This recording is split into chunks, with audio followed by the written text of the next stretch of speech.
जिल्ह्यातील विजयदुर्ग आणि सिंधुदुर्ग या दोन किल्ल्यांचे युनेस्कोच्या जागतिक वारसा यादीत समावेश झाल्याने सिंधुदुर्ग किल्ला बंदर जेटीवर आनंदोत्सव साजरा करण्यात आला।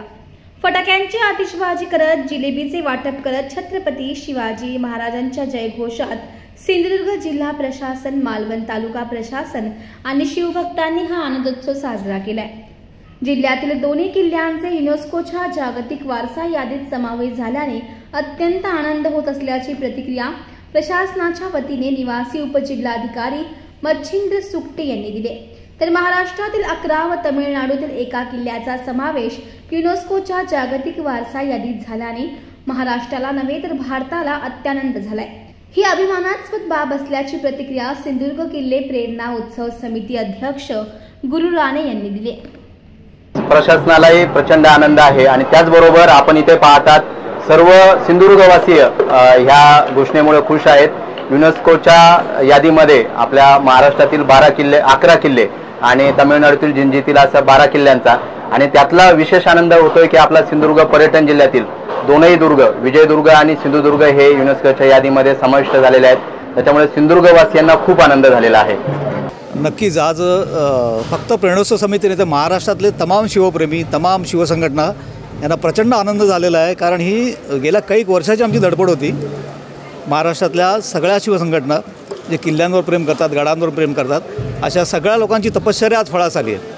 आणि महाराष्ट्रातले 10 जिल्हे, 11 जिल्हे आणि जिंजीतला 1 अशी महाराजांची युद्धनीती म्हणजे ह्या युनेस्कोचा विषय असा होता की मराठा लँडस्केप, वॉर लँडस्केप, आणि त्याच्यामध्ये हे 10 किल्ले आणि जिंजीचा पण घेतलेला आहे। कारण ताराराणींनी जिंजीवरून पण 7 वर्ष राज्य केलेलं आहे। त्यामुळे ही युद्धनीती कशी होती याचा सन्मान, याचा आदर हा युनेस्कोने केलेला आहे आणि पर्यायाने हा भारताचा आदर केलेला आहे।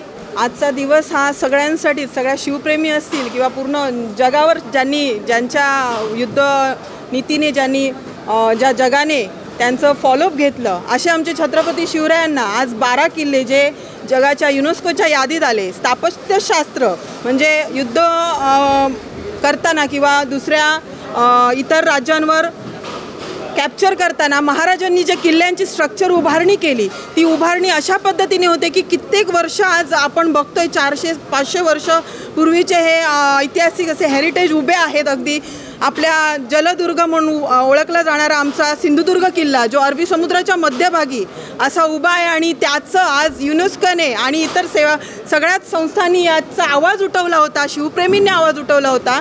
आनंद आमचा गगनात मावत नाही आहे असं आजचा हा दिवस आहे आणि हे गड किल्ले हे असेच अबाधित अखंड राहू देत हे छत्रपती शिवरायांचरणी प्रार्थना, धर्मवीर संभाजी राजेंचरणी प्रार्थना।